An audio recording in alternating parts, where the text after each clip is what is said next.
Olá pessoal, tudo bem? Aqui é o Dr. Ian Machado falando com vocês. Hoje vamos fazer um novo podcast da EI. Estou hoje aqui com duas mulheres incríveis e mães incríveis, a doutora Lenise, neuropsicóloga, e a Thaís, especialista em saúde materna. Hoje é um podcast especial do Dia das Mães. Quer começar falando alguma coisinha, doutora Lenise? Então, aproveitar, assim, fazer esse convite a todas as mães, todos os filhos, né, para assistir, curtir aí a nossa página no YouTube, Elfer Talks, que vocês terão momentos incríveis, né? A Thaís vai compartilhar as experiências dela, essa vivência, acompanhando essas mulheres maravilhosas aí que querem engravidar, que engravidam e que se tornam mães, né? Thaís, por gentileza, faça a sua auto-apresentação para a gente dar início. Que ótimo, assim, na verdade é uma satisfação poder estar aqui com vocês. Precisamos de mais lugares como esses, onde as mulheres podem ser vistas, ouvidas, mas também celebradas, né, lembradas pela sua importância, por tanto que fazem, né, para a sociedade e na sociedade também. Então, antes de qualquer título, na verdade, né, eu gosto muito de dizer que eu sou uma mulher que atende outras mulheres dentro desses desafios, né, e aprendendo dentro das histórias de cada uma delas. Posso dizer que o maternar, ele na verdade é uma travessia, não começa só quando o bebê nasce e também não só quando cresce, mas durante todo um processo, né? Então eu venho aí de uma jornada de quase 10 anos estudando, me especializando em saúde mental da mulher, mas também em saúde mental materna. E aí dentro desse trabalho eu trabalho exatamente com as gestantes, com as puérperas também, mas com mulheres que estão na sua fase do desenvolvimento e que querem trabalhar algumas questões, né? Então, dentro do aspecto da maternidade em si, da maternagem, a gente encontra aí muitos desafios que sugerem aí que a gente precisa trabalhar um pouquinho questões relacionadas ao autocuidado, à autoestima, à autocompaixão, porque eu digo muito assim, a mulher, ela não nasce mãe, ela se torna, Sim. Ela aprende, né? Sim. Então, assim, é um processo de aprendizado, como eu disse, assim, é uma travessia que mexe não só com o corpo, mas também atravessa a alma, né? Assim, se a gente possa dizer. Então, para mim é uma satisfação a gente poder começar a conversar, né, sobre um assunto e uma temática tão importante nos dias de hoje, que é esse cuidado, esse olhar à saúde mental e emocional materna. Então, assim, só agradecer, a gente vai continuando aí conversando durante o nosso momentinho. E é interessante você falar assim, né, a mãe não nasce só, né, no momento que você passa, né, a ter a criança, né, a desenvolver esse papel. Mas é interessante porque você falando, eu fiquei pensando o encantamento da gravidez, né? Sim. Eu voltei lá no tempo, eu brincava de boneca, eu grávida, amamentando, né? Então, assim, muitas vezes esse sonho ele vem lá de uma história, né, de um encantamento, que a realidade é outra. A realidade é outra. Muitas vezes essa gravidez não chega, não acontece, né? Muitas vezes acontece e passa por situações ruins, né? Que a gente sabe que pode existir. Sim. Então fala um pouco desse encantamento, dessa gravidez. O que você percebe aí, né? As mulheres chegam pra você e elas trazem sonhos. Traz. É assim, na verdade eu também gosto muito de trabalhar com a não romantização do processo do maternar. Sim. No sentido assim, né? Vão existir as mulheres que sim, elas vêm de uma tentativa que já está ali há muito tempo, então quando elas engravidam é uma felicidade muito grande, né? Mas também tem aquelas mulheres que elas já estão na segunda, terceira gestação, às vezes estão passando por alguma dificuldade no casamento e às vezes o filho traz um desafio maior a nível de desenvolvimento mesmo, né? Então assim, não é só o encantamento em si, mas obviamente que existe, né, assim, essa idealização muitas vezes do maternar. E aí a gente entra num ponto muito interessante que é assim, tem um componente que eu chamo de processo de autossabotagem, né, assim, da mãe, que é a culpa. Ela é quase que universal. É um mecanismo quase que universal nas mulheres mães, né? Essa culpa, ela não nasce com as mulheres ou com as mães. Elas vêm exatamente da pressão que a sociedade, que o mundo impõe sobre as mães. Então, quando a gente fala no período da gestação, nós estamos falando de um período que ocorrem grandes transformações, sobretudo psíquicas, onde o cérebro ele vai estar se preparando para o cuidado, que é o que a ciência chama de neuroplasticidade maternal. Sim. Por isso que quando os hormônios estão ali à flor da pele, né, por exemplo, os hormônios da ocitocina, progesterona, cortisol, ou enfim, eles estão ali fazendo um efeito nas emoções, por isso que muitas delas ficam mais emotivas, outras mais sensíveis, e aí inclusive a sociedade chega e taxa, né, e diz assim, mas isso é frescura, mas fulano se engravidou e não é desse jeito, né, quando na verdade o corpo ele só está se preparando para uma nova identidade. Então assim, tudo isso, todas essas transformações geram na mulher muitas ansiedades, muitos medos, angústias, né, que elas enfrentam durante esse processo. Por isso que o cuidado, ele é tão essencial, não só antes, mas durante e depois. Tem uma coisa que você falou que é importantíssima, sobre essa questão das figuras parentais. As mulheres, elas aprendem, vamos dizer assim, elas constroem esse maternar, via de regra, pelas figuras parentais que a maternaram, né? Isso. Então, eu posso ter ali uma resistência no gestar, porque eu tive muitos desafios, muitas questões que não foram cuidadas, que não foram olhadas, mas posso ter tido uma maternagem que eu olho e diga assim, olha, eu quero ser igual a minha mãe, né? Assim, tem também isso, de dizer assim, olha, eu quero. Então, assim, eu costumo dizer que quando nós nos curamos, nós protegemos os nossos filhos de muitas coisas. É um processo que ele é natural, né? E que ele é muito necessário. Então, quando a gente fala, vamos dizer assim, na idealização de uma gestação, de uma maternagem, eu tenho que ter muito cuidado também com o que eu vou encontrando no caminho. Porque muitas vezes eu posso, por exemplo, idealizar uma gestação, mas infelizmente eu me encontrar no meio do caminho com um luto perinatal, um luto neonatal, né? E isso é um impacto muito grande para as mulheres, para as famílias. Aqui em Fortaleza, sobretudo, eu também tenho muito essa atuação de acolher muitas mulheres que passaram pelo processo do luto perinatal. Inclusive, eu participei de políticas públicas, né, para um projeto de lei de luto perinatal, para que a gente possa acolher também as famílias, né, assim, na devida importância e sensibilidade que uma questão como essa traz, né, para todos. E a sociedade não vê, né, é algo muito invisível. Exatamente. Acompanhar a gestação da mulher, ela existe, você verifica porque você vê que tem um corpo, né, se modificando, dando vida a uma outra vida. Mas esses passos que são, né, administrados pela mãe, como é que ela está conduzindo, e até mesmo as intercorrências que podem acontecer, é algo muito invisível, a sociedade não vê, né, e que precisa ser falado sobre isso. Isso gera, né, disfunções, né, psicológicas, emocionais, né, e a saúde mental vai ficando comprometida. Então, uma gravidez que pode ser uma gravidez bem sucedida, sem nenhum tipo de risco, mas também pode, mesmo não tendo nenhum tipo de risco, gerar danos emocionais. Sim, e é interessantíssimo porque a Organização Mundial da Saúde, a OMS, diz que em torno de 20% das mulheres em período perinatal elas podem ser acometidas por algum tipo de transtorno psicopatológico. Por isso que eu digo, a ideia da não romantização. Porque enquanto essa mulher está gestando, certo, a gente pode não ter nenhuma intercorrência, mas pode ser que ela seja acometida por um transtorno de ansiedade, de depressão, né? Então, inúmeros são os estudos que dizem que tudo que acontece nesse período, né, aliás, gestacional, tem a possibilidade de reger até uma conduta que ela é pós-natal. Então, ela determina alguns padrões que podem ser psicopatológicos, psicossomáticos, ou até mesmo também de comportamento. Né? Então, assim, não é só um momento de idealizações, é da gente poder entender como é que estão as expectativas, mas também como é que é aquela realidade, né? Porque eu brinco muito de que a expectativa é a mãe da frustração. Então a gente precisa ter muito cuidado com isso, né? Assim, de como a gente vai lidando com essas emoções durante o período, porque tudo isso é possível de depois a gente colher também esses frutos, né?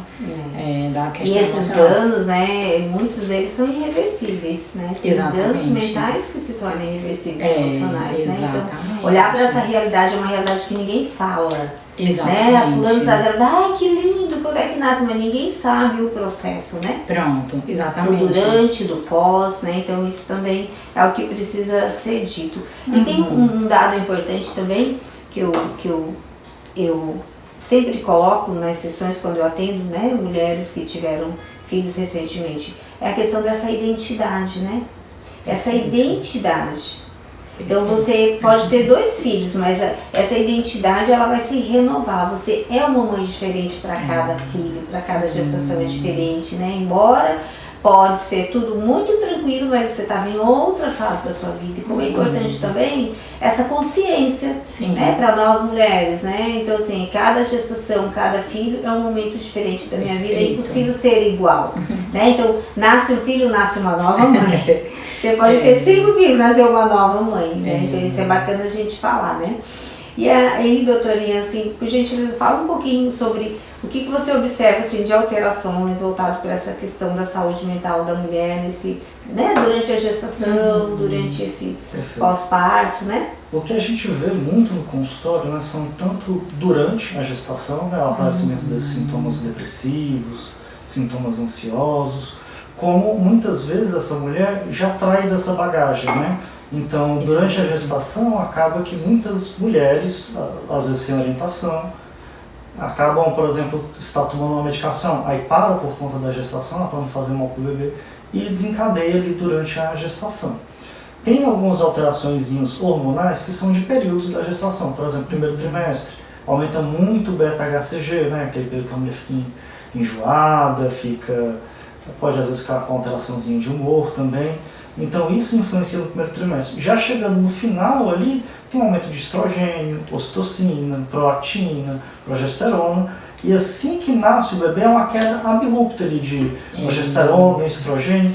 Então tem alterações emocionais muito fortes, né? E não é só relacionado à vivência, mas também uma coisa fisiológica que acontece. E essa mulher, a partir do momento que a criança nasce, o protagonista que era a mulher, né, passa a ser a criança. Então a mulher fica mais invisível ali quando se torna mãe, né, quando nasce o bebê. São desafios realmente encontrados aí por todo mundo, e é quase que sem querer, né? Quando vai visitar, geralmente vai visitar o bebê. Não visita a mulher, visita o bebê, né? Pergunta como é que está o bebê, mas como é que está essa mãe, né? O que ela está passando? Além da sobrecarga da maternidade, ali quando inicia, né? A amamentação, sobrecarga dentro da família mesmo, que ela está saindo daquele papel só de esposa para o papel também de mãe, né? Então é importante evitar essa idealização e a gente também tentar focar ali nessa mulher nesse período, né? Tentar desmistificar um pouco isso só do bebê, mas também na mulher, né? Eu acho super interessante a gente falar desse momento, né? Porque eu também, assim, eu digo que eu brinco, assim, mas é uma brincadeira séria, né?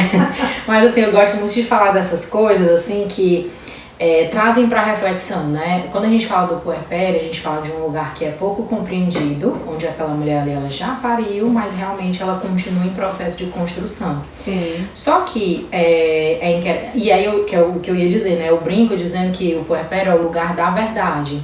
É onde a mulher vai estar ali com a experiência dela, com a dor dela, com o cansaço dela. Por que eu digo dela? Porque até a questão da rede hoje em dia está limitadíssima, né? Hoje a gente procura, cadê aquelas mães, cadê aquelas vizinhas, aquelas avós, aquelas redes que ficavam enquanto tomavam banho, enquanto comia alguma coisa, até isso hoje ele está limitado. E a gente percebe que está cada vez mais solitário, né? A mãe e o bebê, né? E aquela frieza, né? Assim, não tem aquele calor, né, das relações acontecendo, dos laços, né? Exato. E aí uma coisa interessantíssima da gente entender é que nós fomos, vamos dizer até assim, projetados para maternar em rede e não de forma solitária. Então hoje a gente encontra muitos desafios nas mulheres por conta disso, porque nós não temos ali o mínimo de cuidado necessário para que essa mulher ela consiga se desenvolver dentro do seu maternar. Então, quando a gente fala na maternagem, por isso que eu falo que espaços como esses são importantíssimos e são riquíssimos, a gente tem que entender que nós estamos cuidando de alguém, ou seja, da mãe também, que está ali cuidando da criança que vai estar na sociedade mais na frente. Então a gente precisa cuidar, por exemplo, aquela questão que nós estávamos falando, que o estado emocional da mãe afeta sobretudo o desenvolvimento, né, psicoafetivo da criança. Tem estudos hoje em dia que já relacionam até o estresse a questões do autismo e do TDAH, por exemplo, que é algo que é depois, se a gente for ver, né? Mas durante toda uma gestação, na neoformação psíquica, houve ali um comprometimento. Então a gente precisa olhar para as mulheres de uma forma que elas precisam realmente, né, serem vistas e lembradas para que elas possam também se cuidar. E aí entrando nessa questão do cuidado, que eu acho extremamente importante, que a gente fala tanto. Tem gente que só sabe olhar pra mãe e dizer assim, ó, se cuide, mas como é que ela vai se cuidar se às vezes ela não tem 15 minutos pra deixar o menino com alguém enquanto ela toma um banho, né? Então eu digo muito que o autocuidado na maternagem é uma questão de sobrevivência, né? Porque a gente internalizou que autocuidado é luxo, né? Mas autocuidado não é luxo, é uma necessidade. É necessidade, é saúde mental. Exatamente, extremamente necessário. É algo assim silencioso que a gente precisa pra ontem cuidar. Porque se a gente não fizer isso, nós temos a possibilidade sim de desenvolver essas doenças que elas são silenciosas também, autoimunes, ou os transtornos psicopatológicos, né? Então a gente precisa... Psicossomáticos, exatamente. Então a gente precisa compreender que é urgente, não é luxo, é necessidade. E quando eu não atendo essas minhas necessidades e ultrapasso os meus limites, o esgotamento muitas vezes ele chega, né? E eu vejo que tem muito a ver com questões de políticas públicas, né? Ninguém fala sobre isso. Exatamente. Ninguém fala. Exatamente. Vamos cuidar de quem cuida. Pronto, exatamente. Ninguém cuida de quem cuida, né? Então, exatamente. assim, a mãe, ela tá ali na parte gestacional, teve o filho, e aí ela precisa continuar cuidando, né? Porque assim, quando você está grávida, você está cuidando desse corpo, Sim. que você bebe, onde você está, né? O que você coloca nesse corpo como alimento. E depois você continua cuidando desse corpo, né? Tem toda uma maternidade, toda uma amamentação aí, você cuidando de quem você deu a vida. Mas muitas vezes tem outras pessoas ali acompanhando, então cuidar de quem cuida. Então não existe trabalhos voltados para isso. Não existe. É isso mesmo. Nós estamos falando da mãe, mas pode ser da cuidadora de uma pessoa que está enferma, né? O cuidador de um idoso, por exemplo, uma família que toma conta. Então, assim, não tem políticas públicas para cuidar de quem cuida. Tem algo que a gente precisa falar, né? E a mãe, a gravidez, eu cresci escutando que a gravidez é o período mais saudável da vida da mulher porque ela está conseguindo, né, gestar um ser. Mas depende. Depende, não são todas as mulheres, né, doutorinha? Então, assim, o que eu percebo é que precisa falar sobre, ninguém fala. Ninguém fala. Fala assim, você já está bem, ou não, você vai voltar para a atividade física, né? O teu corpo está assim, ou não está, entendeu? Assim, mas não fala da pessoa, né? Quem é essa pessoa que mora nesse corpo? O que é que você precisa, né? Quem está cuidando de você? São noites e noites em claro, então muitas alterações aí acontecendo com essa mulher que, né, gestou por 9 meses uma criança, passou por um processo ou de cirurgia ou um parto natural, mas que teve algo aí, né, que aconteceu, né, com esse corpo. E depois vem todo esse processo, né, dessa identidade que muda. É isso mesmo. E é interessantíssimo quando a gente fala sobre essa questão da identidade em si, porque quando a gente fala em estatísticas, né, se a gente for ver, eu vi uma pesquisa esses dias, achei super interessante. Falando da ideia, porque nós não somos só corpo, nem somos só mente, nós somos um ser integrado. Então aquilo que a gente não processa direito na nossa mente vai chegar e vai desaguar lá no nosso corpo, né? Que é o que a gente chama de processo de somatização. E aí eu vi um estudo que falava que foi estudado 2.000 mulheres por um período de 10 anos, né? Ou seja, uma década, de mulheres que elas estavam infelizes no casamento, mas não expressavam nada, não expressavam aquilo que estava sentindo, elas reprimiam as emoções. E o outro grupo eram mulheres que estavam infelizes também, mas que elas já falavam sobre as suas questões, né, o que é que estavam sentindo, como estavam sentindo, muitas vezes, às vezes não mudando, porque normalmente o ideal é você procurar a ajuda especializada, né, porque às vezes em casa você não vai ter o apoio, você não vai ter às vezes a rede que você precisa para poder lidar, né? E aí, pasmem, disse que as mulheres, né, que estavam no grupo das que expressavam, estavam infelizes, mas expressavam, elas tinham 4 vezes menos chances de morrer do que as que não expressavam. Então perceba que a questão não é a infelicidade ou questões relacionadas à felicidade, mas a autoexpressão.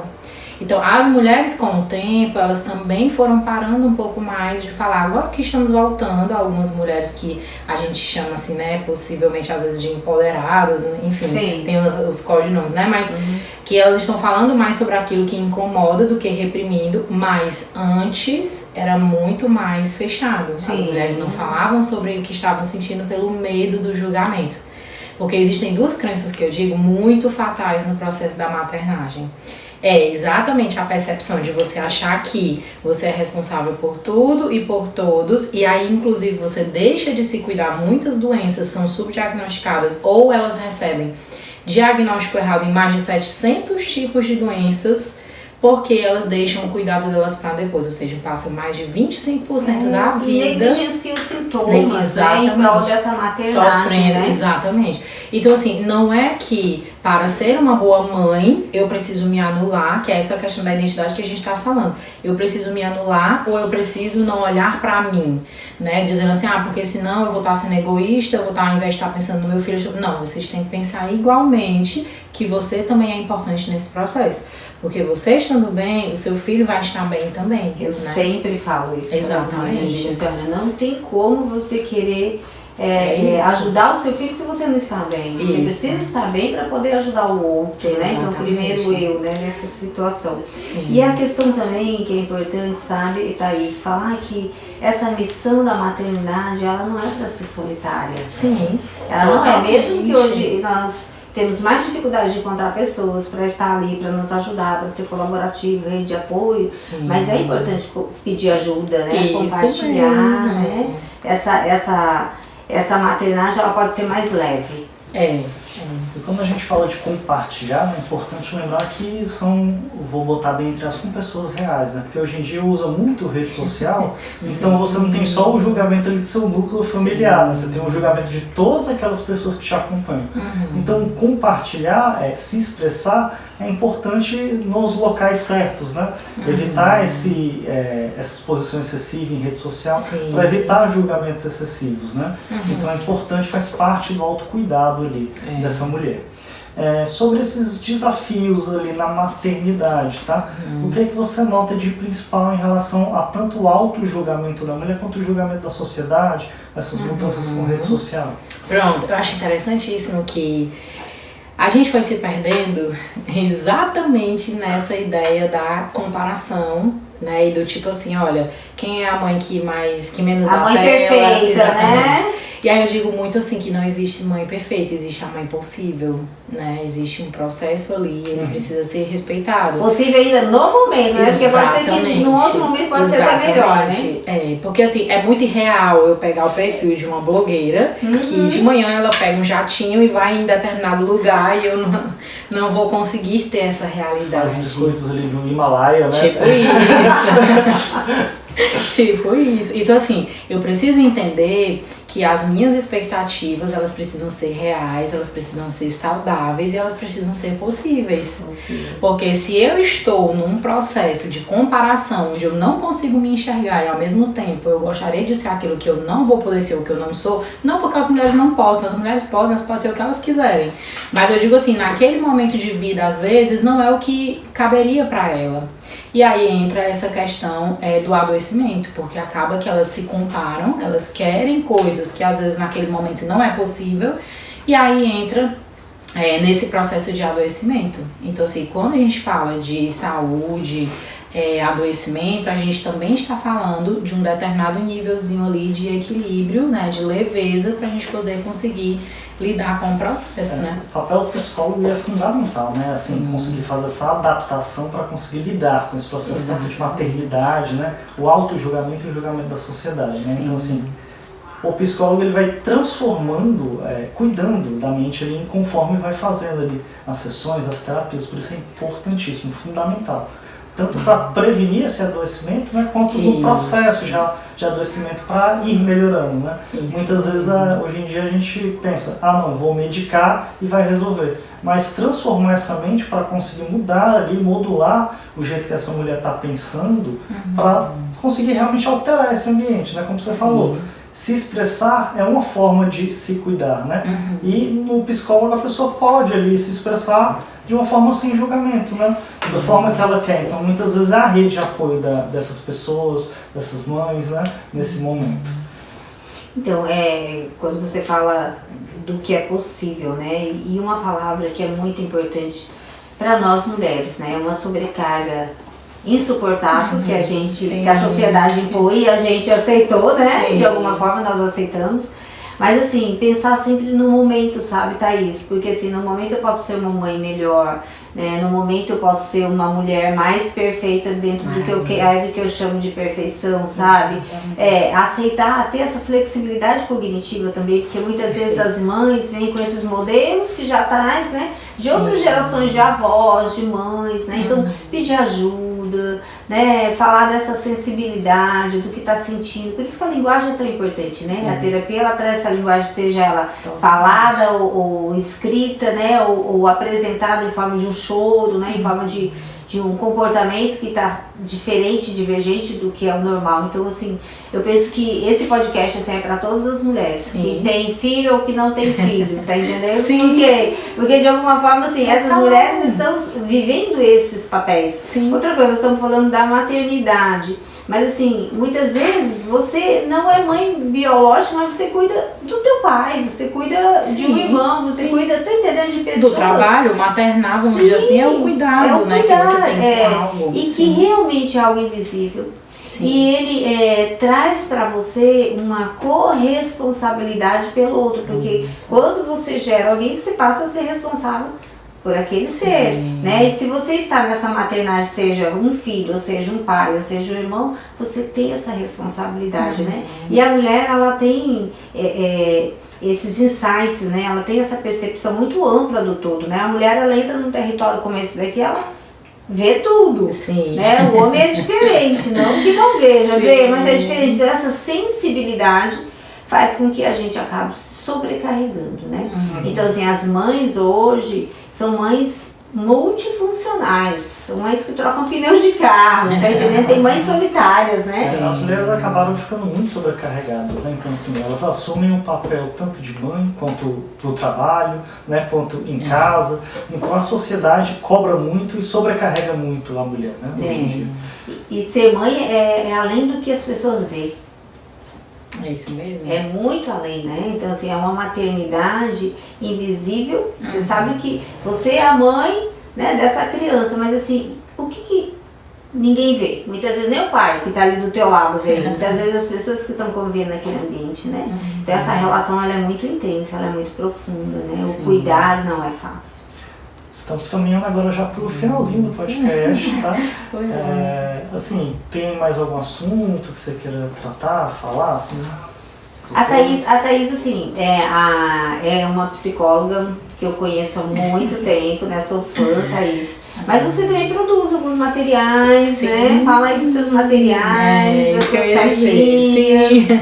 Então, assim, além de psicóloga clínica também, eu empreendo nessa área de perinatalidade, né? E aí eu produzi materiais que são livros caixas, tem até na Matrix também, eu sou autora de lá, né, da editora.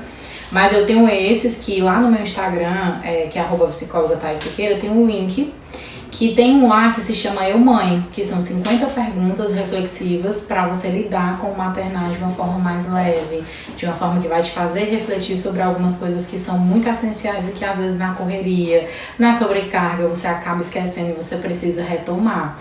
Né? Eu diria que agora está em tempo de maternar com alma, mas com calma também. De uma forma autorresponsável, assim, com carinho, não com aqueles chicotes, né, que você fica lá o tempo todo. A psicologia positiva traz muito, exato, né? Sim. Para que a gente possa entender que é um processo e a gente está aqui para errar, para aprender, para amar muito, né, mas também para poder lidar com os desafios da melhor forma que a gente pode. E o psicólogo materno, ele trabalha exatamente nesses níveis de resiliência, trabalhando ali a autopercepção materna, a questão da insuficiência ou não, que o outro ponto que eu ia falar, que as duas crenças realmente assim que são mais enraizadas, era a questão do achar que é responsável por tudo, precisa de tudo naquele momento, que tudo depende somente exclusivamente dela. Sim. Mas também a ideia do não precisar da ajuda. É uma coisa que hoje em dia me espanta um pouco. Assim, as mulheres também estão saindo um pouco mais, falando um pouco mais, mas aí já estamos entrando num outro assunto, numa outra seara que também é a autossuficiência. A autossuficiência virou um ideal que não está trazendo mentes saudáveis, porque você acha assim, não, eu vou dar conta, eu tô aqui, tá, assim, né, tô aqui de todo jeito, assim, arrumado e tudo, e vai dar tudo certo. Gente, na verdade é só a exaustão disfarçada de que eu tô bem. Então a gente precisa cuidar disso também, falar o que nos incomoda e não dizer assim, eu posso sozinho, vai dar sozinha certo sempre. Lembrando que a gente, como eu digo, a nossa programação é para ser em rede. É por isso que na pandemia muitas pessoas tiveram muitas dificuldades, porque o próprio confinamento tirou uma característica essencial da nossa humanidade, que é a sociabilização. Então, assim, nós precisamos para ontem pensar que essas questões são questões de saúde pública, são questões silenciosas e que a gente precisa lidar com elas hoje. E a questão, Thaís, também de olhar para essa mulher que está ali naquele ambiente doméstico, cuidando de uma criança recém-nascida, ela também pode estar vivenciando burnout, porque é um trabalho exaustivo. Exatamente. Porque não tem hora. Se você trabalhar numa empresa, você sai, vamos dizer, você entra às 8 e sai às 17. Sim. Amanhã de domingo a domingo. De 20, e as 24 emocionais, horas. né, físicas, né, ocupacionais que são exigidas nesse papel, né? Então, olhar e falar sobre isso, porque muitas vezes você associa o burnout só a quem trabalha fora, gente. O trabalho de uma mãe para uma adaptação, para ver o desenvolvimento dessa criança, acompanhar, né? Mês a mês que está dentro daqueles marcos de desenvolvimento, tomou a vacina, ver se está respirando, né? Porque a gente olha toda hora quando nasce, está respirando. Então, isso é estressante. Totalmente, porque a mulher, ela programa, ela executa, ela planeja e aí ela vai, né? E quando a gente vai ver, a gente tem questões relacionadas à privação do sono, enfim, várias questões que se configuram sim como a exaustão. Então, por isso que a gente não pode descartar e nem negligenciar. A gente precisa cuidar e precisa olhar também, né? Acolher, né? Exatamente. O acolhimento é essencial. A escuta, né? O olhar atento faz muita diferença. E esse puerpério, para algumas mulheres, ele se intensifica. Sim. Né? Algumas estão dentro ali do período normal, mas outras passam um ano e meio ainda vivenciando esse período, né? Ter esse olhar mais sensível, né? Isso ajuda muito. Pois muito obrigada, feliz, Muito obrigado. Bate-papo muito. Você quer deixar alguma mensagem final? Eu quero dizer assim para todas as mães, né, assim, que não é que ter filho é um peso, mas você também não precisa levar o mundo inteiro nas costas. Você pode pedir ajuda, né? Você pode olhar para você tratar as questões da sua maternagem com mais leveza e ter mais saúde e equilíbrio mental e emocional. Então é isso, e agradecer a vocês pelo convite. Muitíssimo obrigado, a conversa foi maravilhosa, maravilhosa. Bem tranquila, né? Assim, e falar que essa mulher de hoje precisa estar amanhã bem, né? Exatamente. Com saúde plena, né? Uma saúde integrada, né? Corpo e mente. Então, para isso, assim, abrir esse panorama, né, novo de que a saúde mental é novo, mas não é tão novo, né? Mas que a saúde mental é prioridade. Isso ainda é novo, né? As pessoas ainda não priorizam, né? Mas o teu bem-estar vai repercutir no bem-estar no todo, naquela família, de uma forma sistêmica, né? Muito obrigada. Então, nós vamos encerrando aqui, gente. Obrigado, tchau, pessoal, tchau. Até mais. Tchau.